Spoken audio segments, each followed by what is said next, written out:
हाँ,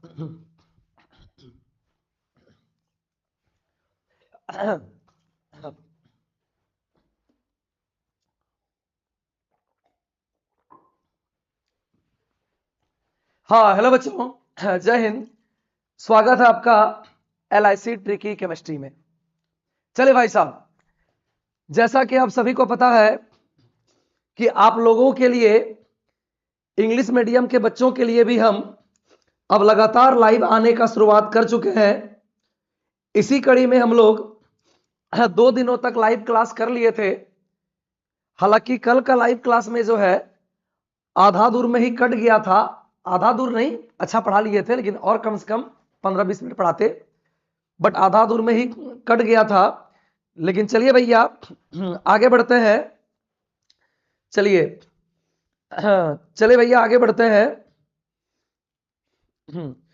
लिखा है best solution LIC class 11th and 12 English medium का सेपरेट चैनल बनाइए। तो सेपरेट तो बना लिए हैं 11th इंग्लिश मीडियम। अच्छा, इंग्लिश मीडियम के लिए अलग चैनल, अच्छा वो भी ट्राई करेंगे, है ना। चलिए वो भी ट्राई करेंगे। तो चलिए भैया, तो चलिए, हालांकि आप लोग को बता दें कि हम लोग का जो इंग्लिश मीडियम का टाइमिंग है आज बहुत लेट हो गया। लेट इसलिए हो गया क्योंकि आज से जो है हम अपने चैनल पे फिजिक्स का भी क्लासेस को स्टार्ट करवाए हैं। ठीक है, आज से अपने चैनल पे जो है हम फिजिक्स का क्लास भी स्टार्ट करवाए हैं। तो फिजिक्स का क्लास स्टार्ट जो करवाए थे, तो आज पहला दिन था, तो पहला दिन के वजह से आज थोड़ा सा लेट हो गया। बट प्रयास रखेंगे हम कि 9:15 बजे तक हम, है ना, इंग्लिश मीडियम का बैच स्टार्ट कर दें और 8:15 बजे तक हिंदी मीडियम का। इंग्लिश मीडियम का 8:15 करेंगे तो क्या होगा पता है, हिंदी मीडियम का बच्चा सब जल्दी सो जाता है। ठीक है, हिंदी मीडियम का बच्चा सब जो है ना थोड़ा सा सोने में माहिर होता है, बहुत जल्दी सो जाता है। ठीक है, इंग्लिश मीडियम का बच्चा सब थोड़ा जग के रह सकता है। ठीक है, लेकिन हिंदी मीडियम का बच्चा जो है ना आपका 9 बजे तक में एकदम सुतना शुरू कर देता है। इसलिए पहले हिंदी मीडियम का आ जाते हैं और तब इंग्लिश मीडियम का आते हैं। ठीक है, तो चलिए भैया आगे की बात करते हैं, ज्यादा समय बर्बाद ना करते हुए जल्दी से अगला क्वेश्चन को सॉल्व करते हैं, क्योंकि क्योंकि समय को भी देखना पड़ेगा भैया। तो चलिए भैया तो चलिए कल कहां तक किए थे, तो कल मोलर मास वाला क्वेश्चन कर रहे थे ना जी। मोलर मास वाला क्वेश्चन किए थे, तो मोलर मास वाला क्वेश्चन ज्यादा प्रैक्टिस नहीं कराना पड़ेगा। ठीक है, मोलर मास वाला क्वेश्चन जो है ज्यादा प्रैक्टिस नहीं कराना पड़ेगा। फिर भी जो है, फिर भी हम 1-2 क्वेश्चन और प्रैक्टिस करवा देते हैं और तब अगले क्वेश्चन पे हम आते हैं। तो कल को जो है हम क्वेश्चन नंबर 10 में मॉलिक्यूलर मास ऑफ CO2 को हम करवाए थे। अब 11 नंबर क्वेश्चन है the molecular mass of CH4। तो CH4 का मॉलिक्यूलर मास क्या होगा भाई साहब, तो CH4 का मॉलिक्यूलर मास क्या होगा। तो याद है कल क्या बोले थे, मॉलिक्यूलर मास किसको बोलते हैं, कल याद है बताए थे, मॉलिक्यूलर मास किसको बोलते हैं, तो किसी भी कंपाउंड के फॉर्मूला से जोड़ जाड़ के जो मास आता है उसी को बोला जाता है मॉलिक्यूलर मास। किसी भी कंपाउंड के फॉर्मूला से जोड़ जाड़ के जो मास आता है उसी को बोला जाता है मॉलिक्यूलर मास।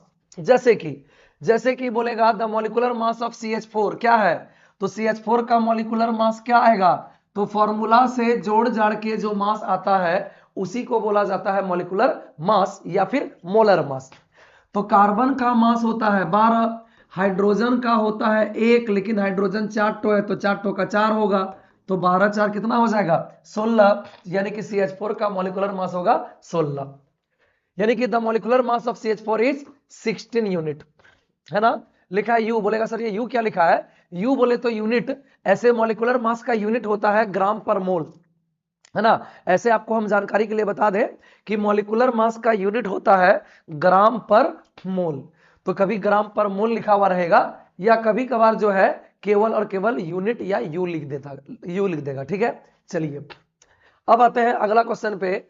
अगला क्वेश्चन बोला है the molecular mass of SO2। तो SO2 का मॉलिक्यूलर मास क्या होता है, तो S का मास कितना होता है भाई साहब, तो S का मास होता है कितना, सल्फर का एटॉमिक नंबर होता है 16, सल्फर का एटॉमिक नंबर होता है 16 और मास होता है 32। तो S का मास होता है 32 और O दो ठो, O का मास होता है 16, तो दो ठो का मास हो जाएगा 32, तो 32 कितना हो जाएगा 64, यानी इसका मास हो जाएगा 64, है ना। तो इसका मास हो जाएगा 64। इसी तरह आप लोग निकाल सकते हैं, बाकी का निकाल सकते हैं ना इसी तरह HNO3 का मास कितना होगा, तो मास तो आराम से निकाल सकते हैं फॉर्मूला से जोड़ जाड़ के जो है ना, फॉर्मूला से जोड़ जाड़ के जो मास निकलता है उसी को बोला जाता है मॉलिक्यूलर मास। जैसे HNO3 का मॉलिक्यूलर मास, HNO3 का मॉलिक्यूलर मास, तो H का मास होता है 1, H का मास होता है कितना भैया, तो H का मास होता है 1, ध्यान दीजिएगा। HNO3 का मॉलिक्यूलर मास कितना, तो H का मास होता है 1, N का मास होता है 14 और O का होता है 16, तो 3 ठो का 16 या 48, तो 48 और 14 और 1 कितना हो गया 63, 8 4 12 13 का 3 हाथ मेरा 1 4 1 5 1 4 63, तो आंसर क्या हो जाएगा 63। इसी तरह अगर इसका निकालें C6H12O6 का, तो C6H12O6 का क्या निकलेगा, तो C6H12O6 यानी ग्लूकोज का, C6H12O6 यानी कि ग्लूकोज का कितना हो जाएगा, तो कार्बन का मास होता है 12। याद रखिए भैया मॉलिक्यूलर मास या मोलर मास किसको बोलते हैं, तो फॉर्मूला से जोड़ जाड़ के जो मास आता है उसी को बोला जाता है मॉलिक्यूलर मास या मोलर मास। तो C का मास होता है 12, तो 6 ठो का हो गया 72, H का मास होता है 1, तो 12 ठो का हो गया 12, O का मास होता है 16, तो 6 ठो का हो जाएगा 96, तो कितना हो जाएगा 2 2 4 6 10 हाथ में रहा 1, 7 1 8 9 17 1 18 यानी कितना हो गया 180, तो मॉलिक्यूलर मास हो जाएगा इसका 180। क्या क्लियर है। इसी तरह भैया क्वेश्चन नंबर 16 17 ये सब सॉल्व कर लीजिएगा, है ना। क्वेश्चन नंबर 16 बोला है molecular mass of heavy water, molecular mass of heavy water. Heavy water क्या होता है भाई साहब आपको बता दें, 16 नंबर बोला है molecular mass of heavy water, तो आपको बता दें सबसे पहले हैवी वाटर क्या होता है आपको हम जानकारी के लिए बता देना चाहेंगे, है ना। सबसे पहले ये हैवी वाटर क्या होता है आपको हम जानकारी के लिए बता दें। तो भाई साहब हैवी वाटर क्या होता है, तो आपको बता दें कि नेचर में हाइड्रोजन जो होता है ना भाई साहब, नेचर में हाइड्रोजन जो होता है वो 3 टाइप का होता है। नेचर में हाइड्रोजन 3 टाइप का होता है, कौन कौन, एक वो हाइड्रोजन जिसका मास 1 होता है, एक वो हाइड्रोजन जिसका मास 1 होता है, एक वो हाइड्रोजन जिसका मास 2 होता है, और एक वो हाइड्रोजन जिसका मास 3 होता है। नेचर में आपको बता दें नेचर में हाइड्रोजन पाया जाता है भैया 3 टाइप का, है ना। नेचर में टोटल 3 टाइप के हाइड्रोजन एग्जिस्ट करते हैं, कौन कौन, एक वो हाइड्रोजन जिसका मास 1 है, एक वो हाइड्रोजन जिसका मास 2 है, एक वो हाइड्रोजन जिसका मास 3 है, लेकिन सबका एटॉमिक नंबर कितना होता है, 1 ही होता है। आपको जानकारी के लिए बता दें कि वैसे एटम, है ना, वैसे एटम जिनके एटॉमिक नंबर सेम लेकिन मास डिफरेंट होते हैं उसे कहा जाता है आइसोटॉप्स। उसे क्या बोला जाता है भाई साहब, उसको बोला जाता है आइसोटॉप्स, है ना, आइसोटॉप्स, ध्यान दीजिएगा, है ना। तो चलिए क्या बोला जाता है भैया, आइसोटॉप्स, ध्यान दीजिएगा। चलिए थोड़ा सा लैपटॉप में क्या आ गया, हाँ चलिए आपको बता दें, तो क्या बोल रहे हैं भैया सुन लीजिएगा कि वैसा एटम जिसका एटॉमिक नंबर सेम हो लेकिन मास डिफरेंट हो उसको बोला जाता है क्या, आइसोटॉप्स। यानी हाइड्रोजन का टोटल 3 आइसोटॉप्स होता है, एक वो हाइड्रोजन जिसका मास 1 है, एक वो हाइड्रोजन जिसका मास 2 है, एक वो हाइड्रोजन जिसका मास 3 है। आपको जानकारी के लिए बता दें कि ऐसा हाइड्रोजन जिसका मास 1 होता है उसे बोला जाता है प्रोटियम, उसे बोला जाता है प्रोटियम या फिर सिंपल हाइड्रोजन। ऐसा हाइड्रोजन जिसका मास 1 होता है उसको बोला जाता है प्रोटियम या सिंपल हाइड्रोजन, जिसको डिनोट किया जाता है H से। और वैसा हाइड्रोजन जिसका मास 2 होता है उसे कहा जाता है ड्यूटेरियम। क्या कहा जाता है, ड्यूटेरियम, जिसको डिनोट किया जाता है D से। और ऐसा हाइड्रोजन जिसका मास, ऐसा हाइड्रोजन जिसका मास 3 होता है उसको बोला जाता है ट्रिटियम, उसको बोला जाता है ट्रिटियम, जिसको डिनोट किया जाता है T से, है ना। चलिए, है ना, चलिए एक बच्चा लिखा है सर आपसे रिक्वेस्ट है कि इंग्लिश मीडियम का सिलेबस करा देना, आप व्यूज का टेंशन मत लीजिए, है ना, एक दिन आपका मिलियन में सब्सक्राइबर होगा। चलिए बहुत बहुत धन्यवाद, है ना। चलिए ऊपर वाला करे कि आपका बात बहुत जल्दी सच हो जाए, बाकी हम खूब मेहनत करेंगे, उसकी चिंता ना करें, ठीक है। चलिए बाकी हम जैसे हिंदी मीडियम के बच्चों के लिए मेहनत करते हैं वैसे हम इंग्लिश मीडियम के बच्चों के लिए भी मेहनत करेंगे, बस, है ना। बस खुशी होगा कि ऊपर वाला करे कि आपकी बात सही हो जाए, है ना।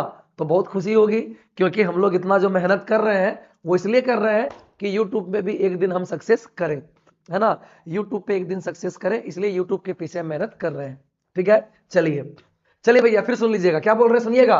आपको बता दें कि नेचर में हाइड्रोजन 3 टाइप के पाए जाते हैं। कौन कौन? एक वो हाइड्रोजन जिसका मास 1 होता है, एक वो हाइड्रोजन जिसका मास 2 होता है, और एक वो हाइड्रोजन जिसका मास 3 होता है। और सबका एटॉमिक नंबर कितना होता है? 1 ही होता है। हालांकि एटॉमिक नंबर नहीं भी लिखे कोई दिक्कत नहीं है। तो आपको क्या याद रहेगा?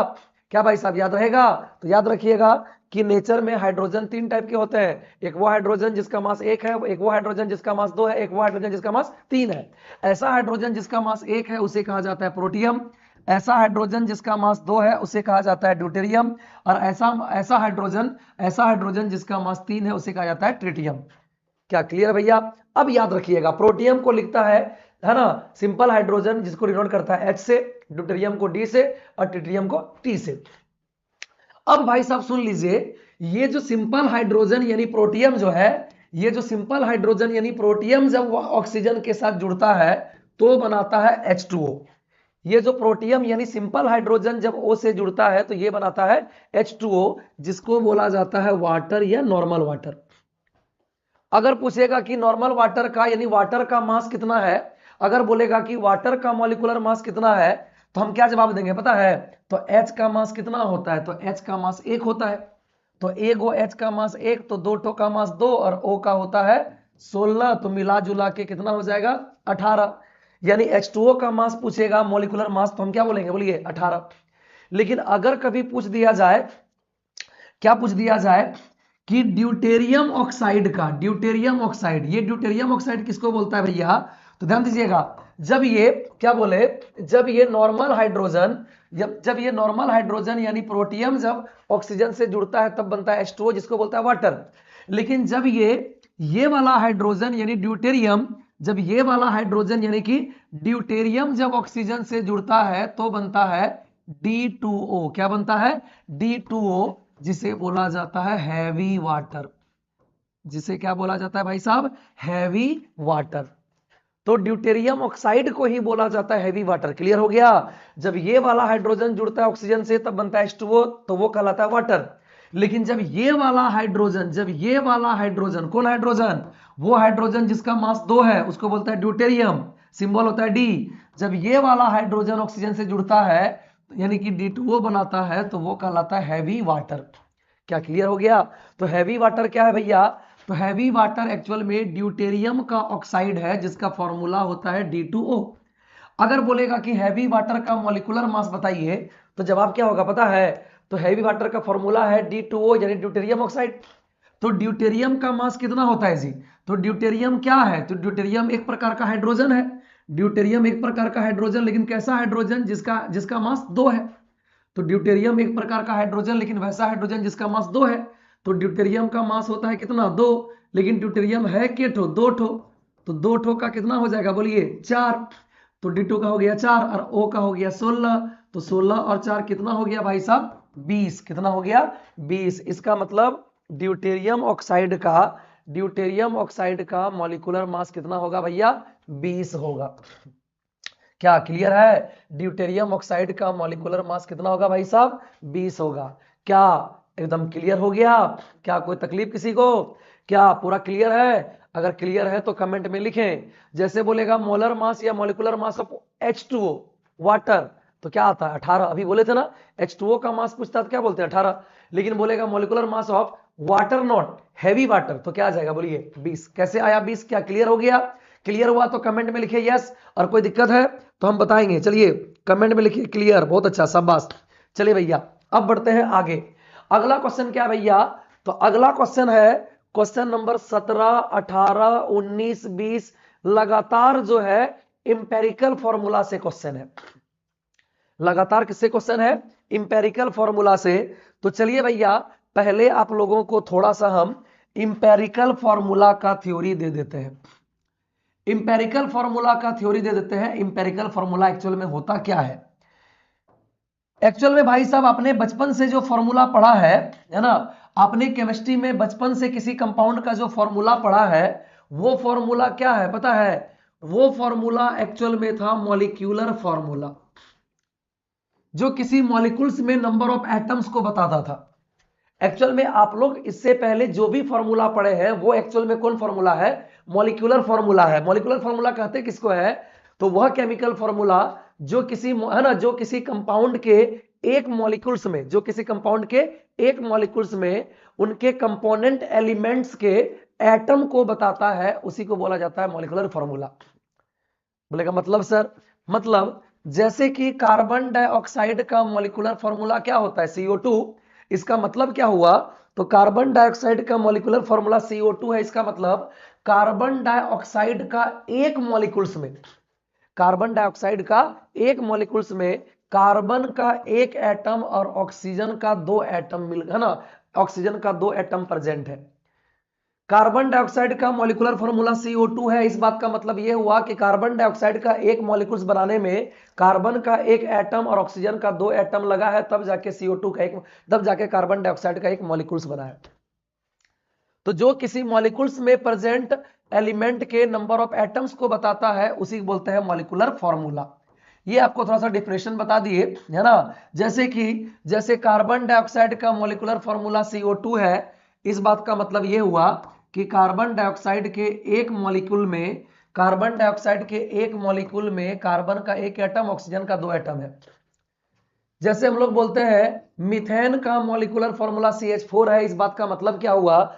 तो मीथेन का मॉलिक्यूलर फॉर्मूला CH4 है, इस बात का मतलब हुआ कि मीथेन का एक मॉलिक्यूल का जो निर्माण हुआ है, मीथेन का एक मॉलिक्यूल जो बना है, वो कार्बन का एक एटम, हाइड्रोजन का 4 एटम मिलके बना है। इसीलिए मीथेन का मॉलिक्यूलर फॉर्मूला हम क्या बोलते हैं? CH4 बोलते हैं, है ना। जैसे बोलेंगे इथेन का मॉलिक्यूलर फॉर्मूला होता है C2H6, तो इस बात का मतलब यह हुआ कि इथेन का एक मॉलिक्यूल बनने में कार्बन का 2 एटम, ऑक्सीजन का 6 एटम लगा है। आपको पता है ना, एटम और एटम मिलता है तब मॉलिक्यूल्स बनता है ना। तो किसका कितना एटम मिला कि मॉलिक्यूल्स बना, उसी को बताने वाला फॉर्मूला ही कहलाता है, क्या बोलिए? Molecular formula.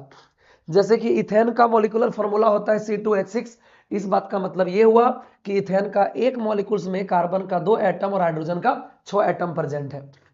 जैसे कि बेंजीन का मॉलिक्यूलर फॉर्मूला होता है C6H6, इस बात का मतलब यह हुआ कि बेंजीन के एक मॉलिक्यूल्स में कार्बन का 6 एटम और हाइड्रोजन का 6 एटम प्रेजेंट है। क्या क्लियर हो गया भाई साहब? है ना। जैसे कि बात करें ग्लूकोज का, इसी तरह जैसे बात करें ग्लूकोज का, जैसे ग्लूकोज का मॉलिक्यूलर फॉर्मूला होता है C6H12O6, इस बात का मतलब यह हुआ कि ग्लूकोज का एक मॉलिक्यूल्स बनने में, ग्लूकोज का एक मॉलिक्यूल्स बनने में कार्बन का 6 एटम, हाइड्रोजन का 12 एटम और ऑक्सीजन का 6 एटम लगा हुआ है। क्या क्लियर हुआ? तो ये हुआ भैया आपका कौन सी, बोलिए जी, तो ये हुआ आपका मॉलिक्यूलर फॉर्मूला। बोलेगा ये तो सर जान रहे हैं सर, मॉलिक्यूलर फॉर्मूला तो बचपन से पढ़े हैं। बोले बहुत अच्छा। अब ये इंपेरिकल फॉर्मूला क्या होता है? तो चलिए भैया लगे हाथ आप लोग को हम ये भी बता देते हैं कि इंपेरिकल फॉर्मूला एक्चुअल में होता क्या है। तो इंपेरिकल फॉर्मूला क्या होता है भाई साहब? तो चलिए आपको बता देते हैं। इंपेरिकल फॉर्मूला किसको बोला जाता है भाई मेरे?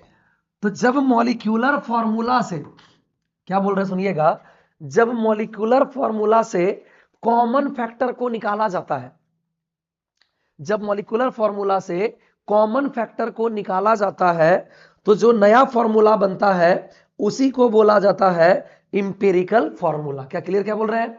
जब जब मॉलिक्यूलर फॉर्मूला से, जब मॉलिक्यूलर फॉर्मूला से कॉमन फैक्टर को निकाल दिया जाता है, जब मॉलिक्यूलर फॉर्मूला से कॉमन फैक्टर को निकाल दिया जाता है, तो जो नया फॉर्मूला बनता है उसी को बोला जाता है भाई साहब इंपेरिकल फॉर्मूला। चलिए एग्जांपल देकर समझाते हैं। जैसे कि हम बात करें ग्लूकोज का, तो ग्लूकोज का मॉलिक्यूलर फॉर्मूला है C6H12O6। ग्लूकोज का मॉलिक्यूलर फॉर्मूला है C6H12O6। अब आप बताओ तो भाई साहब, ये 6, 12 और 6 का कॉमन फैक्टर कितना है? ग्लूकोज का इंपेरिकल, है ना, ग्लूकोज का मॉलिक्यूलर फॉर्मूला होता है C6H12O6। आप बताओ तो जरा, ये 6, 12 और 6 का कॉमन फैक्टर कितना होता है? कॉमन फैक्टर का मतलब वो नंबर जो सब में गुणा हुआ है। कॉमन फैक्टर का मतलब वो नंबर जो सब में गुणा हुआ है। तो बताइए भैया वो नंबर कौन सा है भाई साहब? बोलिए वो नंबर जो सब में गुणा हुआ है, वो नंबर कौन सा है भाई साहब? बोलिए। तो कॉमन फैक्टर का मान कितना बोलिए, तो 6, 12 और 6 का कॉमन फैक्टर कितना होगा बोलिए, कमेंट में आंसर लिखिए, है ना। कॉमन फैक्टर कितना होगा, खाली कॉमन फैक्टर बोलिए, कॉमन फैक्टर कितना हुआ इसका बोलिए 6। 6, 12 और 6 में कॉमन कौन है, तो 6, 12 और 6 में कॉमन कितना है भैया, 6 कॉमन है। 6, 12 और 6 में कॉमन फैक्टर कितना, यानी कौन सा नंबर है जो सब में कॉमन आएगा, 6 आएगा। तो कॉमन फैक्टर कितना है भैया, 6 आया, उसको निकाल लो। तो कॉमन फैक्टर को निकाल लीजिए तो क्या बचेगा बोलिए, सी के ठो 1 ठो, एच के ठो 2 ठो, क्योंकि 6 का 6, 6 दूना 12, 6 का 6, तो तीनों में कॉमन 6 आ रहा है, तो 6 निकालेंगे, 6 का 6 1 बचेगा, 6 दूना 12, यहाँ 2 बचेगा, और 6 का 6 1 बचेगा। यानी ये फॉर्मूला जो बन गया ये क्या हो गया, CH2O। सुनिएगा, जब किसी कंपाउंड के मॉलिक्यूलर फॉर्मूला से कॉमन फैक्टर को निकाला जाता है तो उसी को बोला जाता है इंपेरिकल फॉर्मूला।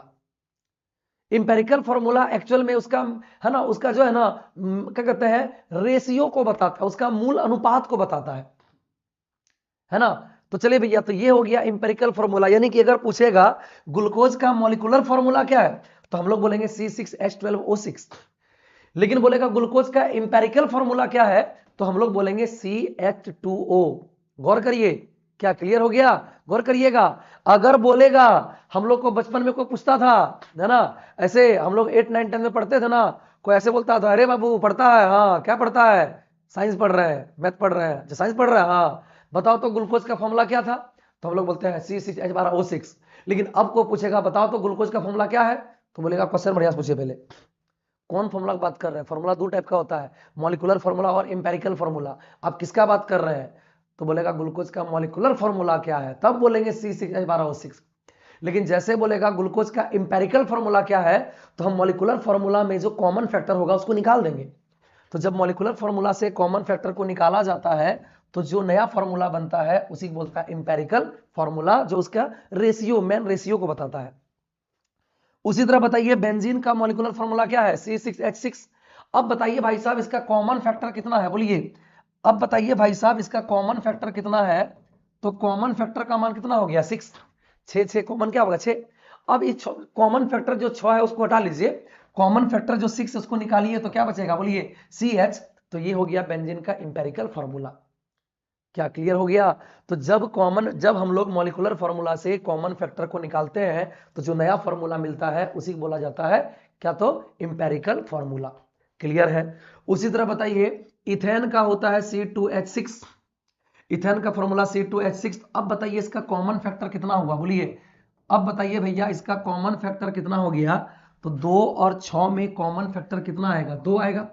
तो इसका कॉमन फैक्टर जो 2 आएगा उसको निकाल दो, आप निकाल दीजिए, क्या बचेगा बोलिए C के ठो 2 निकाले C1 और H कितना बोलिए H3। यानी फॉर्मूला क्या बन गया CH3। फॉर्मूला क्या बन गया CH3। तो इसका इंपेरिकल फॉर्मूला हो गया कौन सी CH3। क्लियर हो गया। उसी तरह बताइए CH4 का कॉमन फैक्टर कितना है बोलिए, तो C के ठो 1 ठो, H के ठो 4 ठो, तो 1 और 4 का कॉमन फैक्टर कितना हुआ, 1 ही हुआ। 1 और 4 का कॉमन फैक्टर कितना हुआ, 1 ही हुआ। तो कॉमन फैक्टर 1 निकालो तो क्या फर्क पड़ेगा, 1 निकालेगा तो 1 गुना 1 1 ही रहा, यानी CH4 ही रहा। इसी तरह बताइए CO2, C 1 ठो O 2 ठो, तो 1 और 2 का कॉमन कितना हुआ, तो 1 और 2 का कॉमन 1 ही हुआ, है ना। तो दोनों का कॉमन कितना हुआ बोलिए 1 ही हुआ। तो इसका कॉमन फैक्टर कितना हुआ 1, उसको निकाल दीजिए, क्या फर्क पड़ेगा जी, 1 का 1 2 1 का 2 निकाल देगा, क्या फर्क पड़ेगा, CO2 ही रहेगा। इसका मतलब समझे दया, बोले क्या सर, इसका मतलब समझे, है ना, बोले क्या, जब कॉमन फैक्टर का वैल्यू 1 हो, जब कॉमन फैक्टर का वैल्यू 1 हो तो ऐसे कंडीशन पे मॉलिक्यूलर फॉर्मूला और इंपेरिकल फॉर्मूला सेम होते हैं। क्या क्लियर, याद रहा, जब कॉमन फैक्टर का वैल्यू कितना हो, जब कॉमन फैक्टर का वैल्यू 1 हो तो ऐसे कंडीशन पे मॉलिक्यूलर फॉर्मूला और इंपेरिकल फॉर्मूला क्या होते हैं भाई साहब, सेम होते हैं। इज दैट क्लियर, क्या पूरा क्लियर हो गया, तो कमेंट में लिखिए यस, और कोई दिक्कत है तो उसको भी आप कमेंट में लिखिए। अगर पूरा क्लियर है तो कमेंट में लिखिए यस, और अगर कुछ दिक्कत है भाई साहब, अगर कुछ दिक्कत है तो कमेंट में जो है लिखिए हमें यहां तकलीफ है, और ऑल क्लियर तो लिख लीजिए ऑल क्लियर। बहुत अच्छा, शाबाश। चलिए भैया, बहुत अच्छा, शाबाश, क्लियर हो गया। तो चलिए भैया, है ना, चलिए अब आगे बढ़ते हैं। क्या क्लियर भाई साहब? चलिए अब हम लोग आगे बढ़ते हैं। चलिए चलिए भैया, उम्मीद करते हैं क्लियर हो गया होगा। क्या क्लियर हो गया होगा? क्या बोलिए जी, क्या क्लियर हो गया होगा? तो जब मॉलिक्यूलर फॉर्मूला से कॉमन फैक्टर को निकाला जाता है, कॉमन फैक्टर को निकाला जाता है, तो जो नया चीज बनता है ना, उसी को बोला जाता है कौन जी? उसी को बोला जाता है इंपेरिकल फॉर्मूला। क्या क्लियर हुआ भाई मेरे? चलिए उम्मीद करते हैं पूरा क्लियर हो गया होगा। अब यहां से एक रिलेशन पे आप गौर करिए जो भविष्य में काम आएगा। अब यहां पर एक रिलेशन पे गौर करिए जो भविष्य में इन फ्यूचर बहुत काम देगा। बोले कैसा रिलेशन सर? आप एक चीज गौर किए। बोले क्या गौर किए? जब हम लोग मॉलिक्यूलर फॉर्मूला से कॉमन फैक्टर निकालते हैं तो बनता है क्या? बोलिए इंपेरिकल फॉर्मूला। जब मॉलिक्यूलर फॉर्मूला से कॉमन फैक्टर निकालते हैं तब क्या बनता है? Empirical formula. अब बताइए, अगर हम इंपेरिकल फॉर्मूला में वापस से कॉमन फैक्टर गुना कर दें तो फिर से मॉलिक्यूलर नहीं बन जाएगा? बन जाएगा ना? सोचिएगा, जब मॉलिक्यूलर से हम कॉमन फैक्टर को निकाल देते हैं तब बन जाता है इंपेरिकल फॉर्मूला। अब वही इंपेरिकल फॉर्मूला में कॉमन फैक्टर को गुणा कर देंगे तो वापस से मॉलिक्यूलर फॉर्मूला नहीं बन जाएगा? बनेगा ना? यानी हम बोल सकते हैं, क्या बोल सकते हैं, कि मॉलिक्यूलर फॉर्मूला बराबर होता है empirical formula into N. Molecular formula equal to empirical formula into N. जहां एन क्या है? तो जहां एन क्या है? तो जहां एन है आपका कॉमन फैक्टर। कॉमन फैक्टर एक नंबर है ना जी, 1 2 3 4 5 6 सब नंबर है ना है, उसी को क्या लिख दिए हैं? बोलिए एन, जहां एन क्या आपका कॉमन फैक्टर। तो याद रखो एक रिलेशन, कौन सा? मॉलिक्यूलर फॉर्मूला बराबर इंपेरिकल फॉर्मूला इनटू एन। आप एक रिलेशन को याद रखोगे, इन फ्यूचर ये बहुत आपको काम देगा। तो याद रखो भैया, मॉलिक्यूलर फॉर्मूला बराबर इंपेरिकल फॉर्मूला इनटू एन। क्या क्लियर है? तो चलिए भैया, अब आ जाते हैं हम लोग क्वेश्चन पे। अब चलिए क्वेश्चन को बनाते हैं। क्या बोल रहा है पहला क्वेश्चन? जो बोल रहा है क्वेश्चन नंबर 17 बोल रहा है इंपेरिकल फॉर्मूला ऑफ बेंजीन। तो बेंजीन का इंपेरिकल फॉर्मूला क्या होगा? तो अभी अभी तो पढ़े हैं भैया, अभी अभी तो पढ़े हैं। क्या पढ़े हैं? बोलिए बेंजीन का इंपेरिकल फॉर्मूला क्या होगा? तो भैया अभी अभी तो आपको बताया गया है। क्या? बोलिए बेंजीन का मॉलिक्यूलर फॉर्मूला होता है कौन जी? बेंजीन का मॉलिक्यूलर फॉर्मूला होता है C6H6। तो इंपेरिकल क्या हो जाएगा? तो कॉमन निकाल दीजिए, तो कॉमन 6 निकालेंगे तो क्या बच जाएगा? CH। तो बेंजीन का इंपेरिकल फॉर्मूला क्या हो जाएगा? CH। तो बेंजीन का इंपेरिकल फॉर्मूला हो जाएगा CH। अब देखिए, अगर किसी के पास साफ सुथरा वाला पीडीएफ होगा तो हमको पीडीएफ व्हाट्सएप कर दीजिएगा, क्योंकि टिक लगा हुआ रहता है ना, थोड़ा मजाक किरकिरा जाता है। ठीक है, टिक लगा रहता है तो मजाक किरकिरा जाता है। ठीक है, पहले से सलाह नजर पड़ जाता है उस पर। ठीक है, चलिए अगला बोला empirical formula of glucose. Glucose का इंपेरिकल फॉर्मूला क्या होगा? तो अब बताइए ग्लूकोज का मॉलिक्यूलर फॉर्मूला क्या है? तो ग्लूकोज का मॉलिक्यूलर फॉर्मूला है C6H12O6। तो इंपेरिकल फॉर्मूला कितना होगा? तो इंपेरिकल फॉर्मूला किसको बोलते हैं भाई साहब? इंपेरिकल किसको बोलते हैं? तो जब मॉलिक्यूलर से हम लोग कॉमन फैक्टर निकाल देते हैं, तो मॉलिक्यूलर कितना था? C6H12O6। इसका कॉमन कितना है? 6। तो 6 निकाल दीजिएगा तो क्या बनेगा? अभी बताए हैं, इसका जब 6 निकालेंगे तो क्या बनेगा? CH2O। यानी कि ग्लूकोज का इंपेरिकल फॉर्मूला होगा CH2O। CH2O। इसके बाद बोला empirical formula of ethane. Empirical formula of ethane. Empirical formula of ethane तो अभी अभी बताया भैया, अभी बताया। इथेन का फॉर्मूला क्या होता है? C2H6। इथेन का फॉर्मूला क्या होता है? C2H6, है ना। यह इथेन का मॉलिक्यूलर फॉर्मूला C2H6।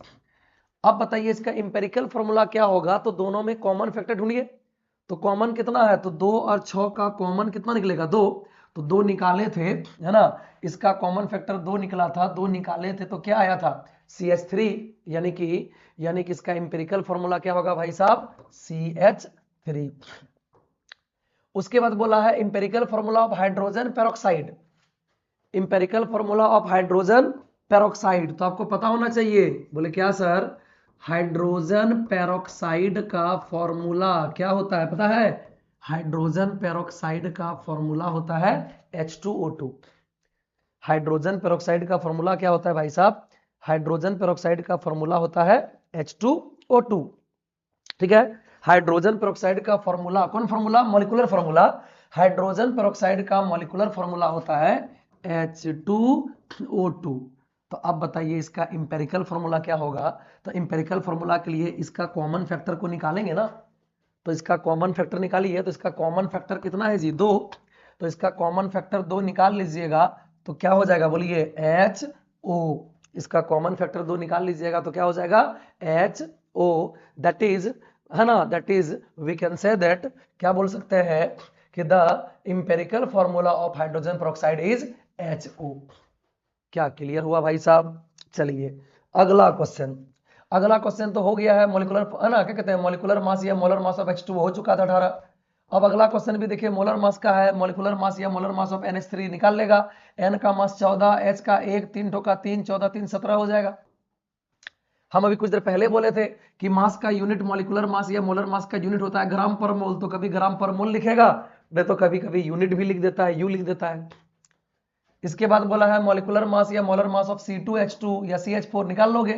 CH4 का कितना? कार्बन का 12, H का 1, 4 टोका 4, 12 4 16 हो जाएगा। मोलर मास ऑफ C2H2 तो कार्बन का होता है 12, 2 टोका 24 और H का 1, 2 टोका 2, 24 2 26 हो जाएगा। अगला बोला है मोलर मास ऑफ NaCl। तो NaCl का मोलर मास कितना? तो फॉर्मूला से जो मास निकलता है वही ना होता है मोलर मास। तो Na का मोलर मास कितना होता है? Na का 23 और Cl का 35.5 होता है। तो 23 और 35.5 कितना हो गया? 58.5। हाँ, उसी तरह जो है आपका 26 नंबर बोला है the molar mass of SO2। तो S का अभी कुछ देर पहले बताए थे, कुछ देर पहले तो SO2 वाला क्वेश्चन आया था भाई। तो यहाँ पर 64 कुछ देर पहले SO2 वाला क्वेश्चन आया था, सेम टू सेम रिपीट कर दिया है। इसके बाद ये सब क्वेश्चन तो कल को हो गया था, ये तो कल को ही हो चुका था।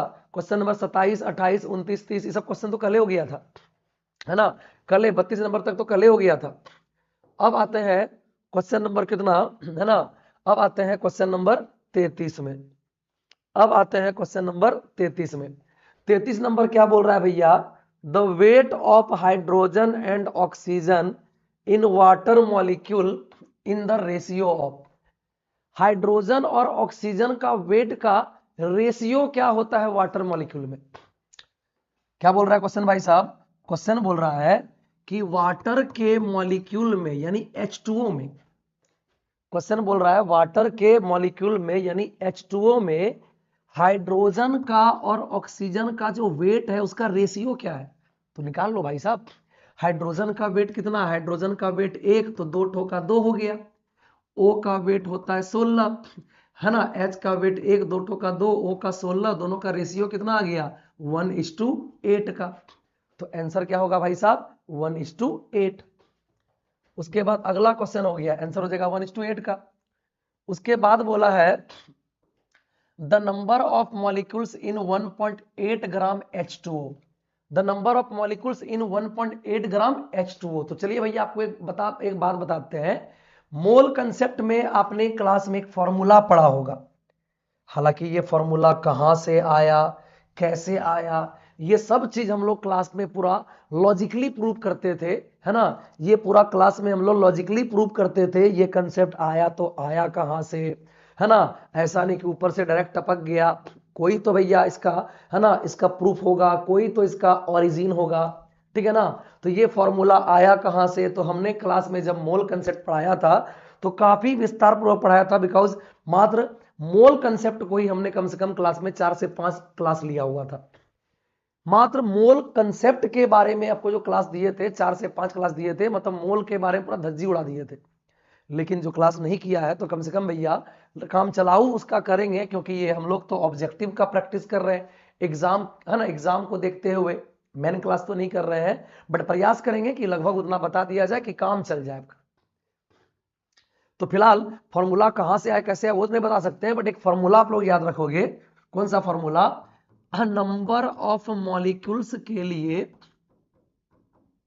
है ना, नंबर ऑफ मॉलिक्यूल्स के लिए फॉर्मूला होता है given mass by molar mass, given mass by molar mass into Na। Given mass by molar mass into Na, याद रखिएगा, है ना। नंबर ऑफ मॉलिक्यूल्स के लिए फॉर्मूला होता है given mass by molar mass into Na। याद रहेगा, है ना।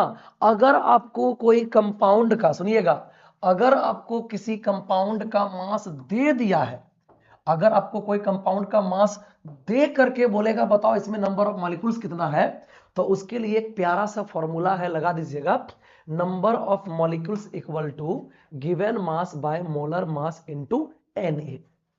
तो given mass by molar mass into Na। चलिए अब क्वेश्चन पे आते हैं। क्वेश्चन क्या बोल रहा है भैया? क्वेश्चन बोल रहा है the number of molecules in 1.8 gram H2O, the number of molecules in 1.8 gram H2O, 1.8 gram H2O में मॉलिक्यूल्स का नंबर मांग रहा है। तो भाई साहब नंबर ऑफ मॉलिक्यूल्स के लिए एक फॉर्मूला है given mass by molar mass into Na। तो गिवन मास कितना है? तो गिवन मास मतलब दिया गया मास, तो कितना मास दिया गया है? 1.8। तो गिवन मास तो हो गया 1.8 ग्राम बाय मोलर मास। तो मोलर मास तो भैया कल से पढ़ रहे हैं हम लोग, कल से तो मोलर मास का शुरुआत किए हैं, आज तो मोलर मास का ढेर सारा क्वेश्चन बनाए हैं। मोलर मास किसको बोलते हैं? तो फॉर्मूला से जोड़ जाड़ के जो मास आता है, तो H2O का मोलर मास कितना आएगा? तो H का मोलर मास कितना आएगा? 1 दूना 2 और O का 16, यानी जोड़ जाड़ के 18, यानी मॉलिक्यूलर मास कितना हो गया? 18। और Na का वैल्यू होता है 6.022 गुणा 10 पे पावर 23, जो कल आपको हमने बताया है। तो अब बताइए इसका पॉइंट उड़ाएंगे तो एक जीरो आएगा ना, आएगा ना। तो अब बताइए क्या होगा? तो ऊपर हो गया 18 और नीचे हो गया 18 और गुणा 10 और 6.022 गुणा 10 पे पावर 23। तो 18 खत्म हो गया, लेकिन ये 10 पे पावर 23 से एक वो 10 तो कटेगा, तो पावर कितना आ जाएगा? 22। तो आंसर हो जाएगा 6.022 गुणा 10 पे पावर 22, इतना मॉलिक्यूल्स, है ना, इतना मॉलिक्यूल्स, है ना।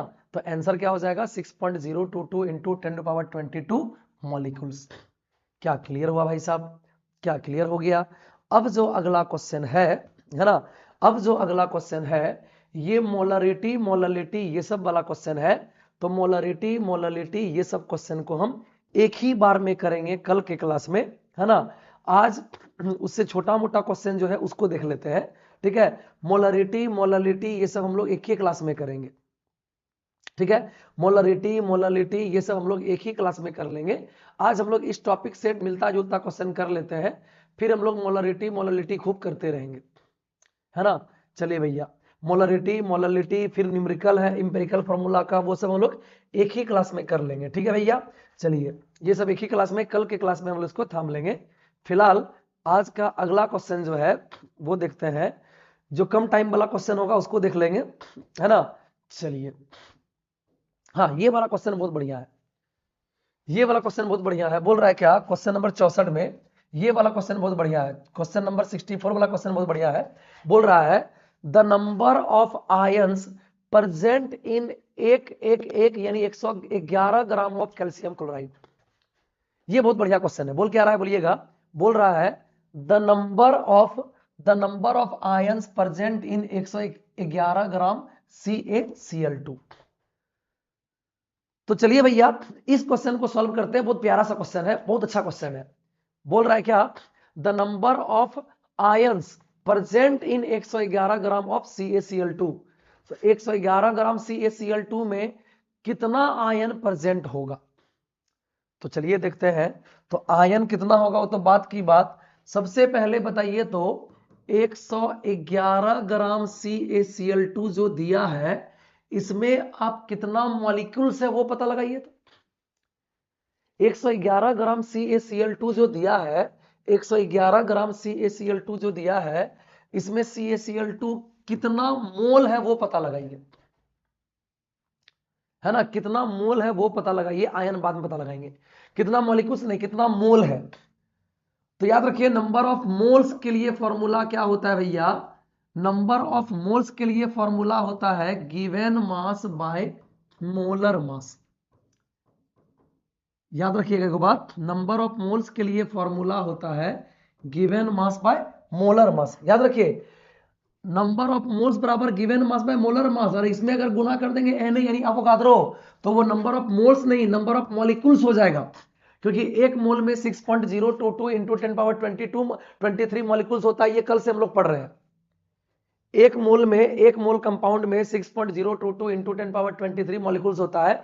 तो ये मॉलिक्यूल्स के लिए हम इसको अवोगाद्रो से गुणा करते हैं। लेकिन याद रखिए सिर्फ मोल का अगर बात हो, है ना, मोल का बात हो तो नंबर ऑफ मोल्स के लिए फॉर्मूला होता है गिवन मास बाय मोलर मास, उसमें N2 गुणा होता नहीं है। तो चलिए तो पहले पता करते हैं कि 111 ग्राम कैल्शियम क्लोराइड में कैल्शियम क्लोराइड के मोल है, कितना मोल है वो पता लगाते हैं। चलिए देखते हैं, है ना। तो कितना मोल है भैया, तो नंबर ऑफ मोल्स बराबर गिवन मास, तो गिवन मास कितना है 111 ग्राम और बटे मोलर मास कितना भैया, तो मोलर मास Ca का होता है 40, Cl का होता है 35.5, तो दो ठो का 35.5 दूना 71 यानी 111। इसका मतलब नंबर ऑफ मोल्स कितना है CaCl2 का, तो CaCl2 का मोल कितना है 1, CaCl2 का मोल कितना है 1।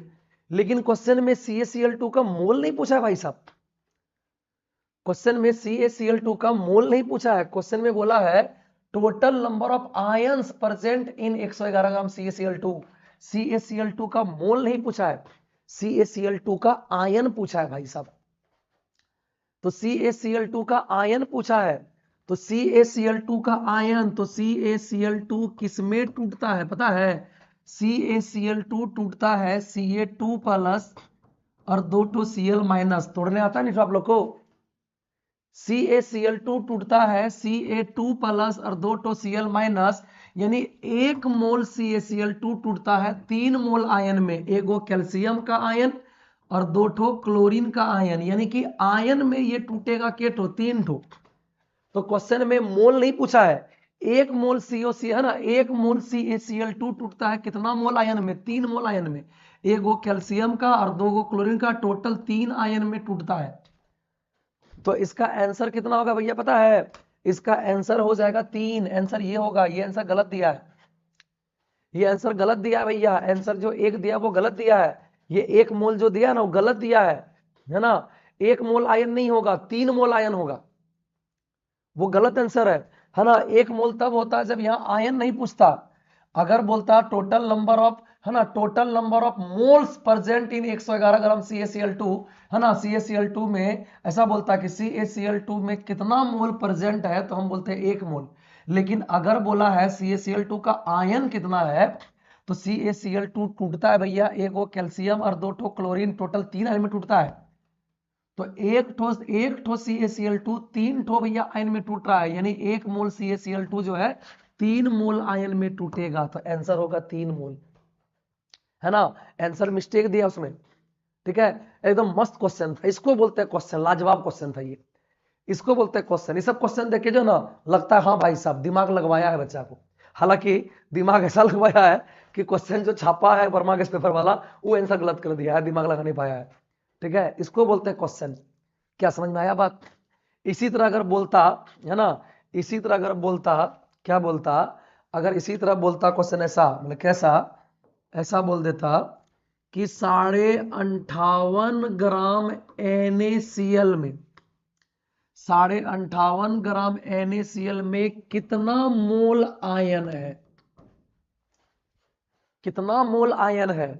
तो मोल, कितना मोल आयन है वो पता लगाने के लिए पहले NaCl का कितना मोल है वो पता लगाइए। पहले आप पता लगाइए कि 58.5 ग्राम NaCl में NaCl का कितना मोल है, NaCl का कितना मोल है, तो number of mole equal to given mass by molar mass, given mass by molar mass, given mass by molar mass.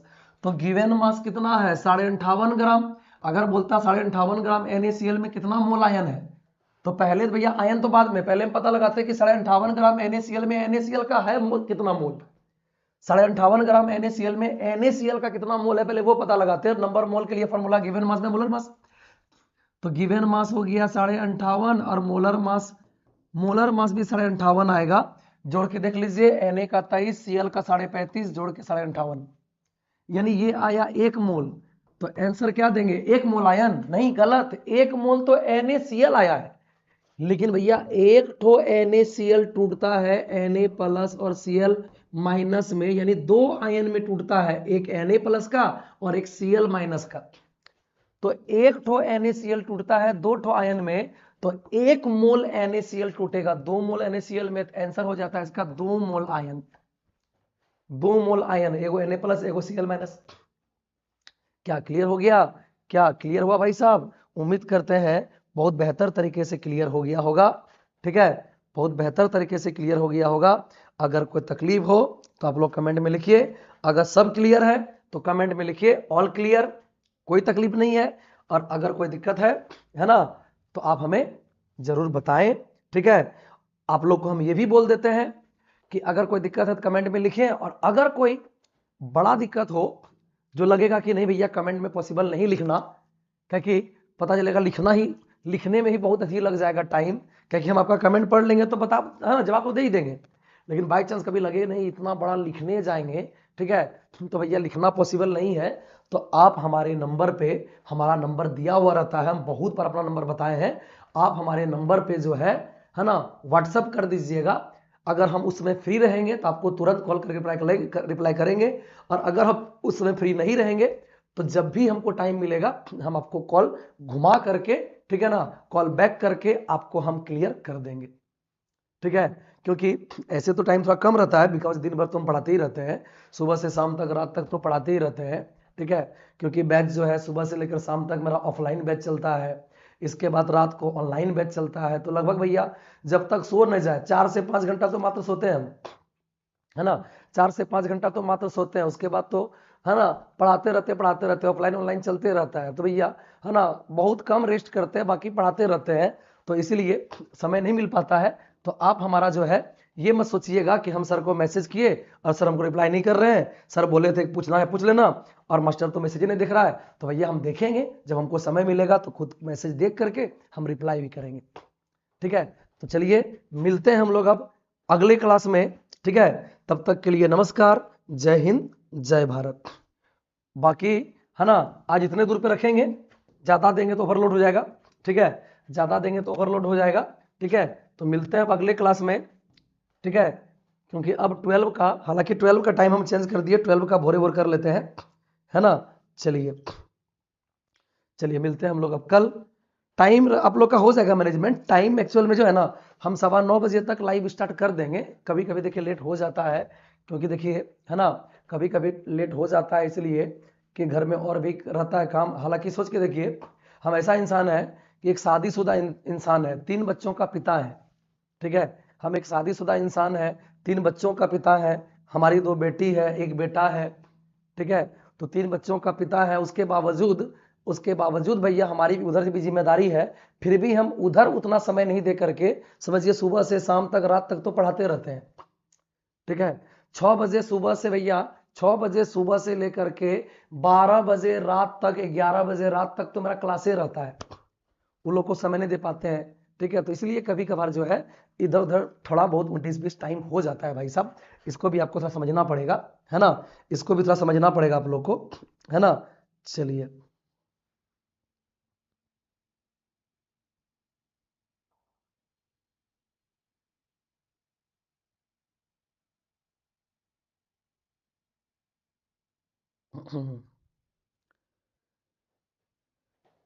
Electron वाला क्वेश्चन वो भी होगा, चिंता नहीं करिए, वो सब भी होगा, चिंता ना करें, इलेक्ट्रॉन वाला क्वेश्चन सब भी होगा, अब कल करेंगे।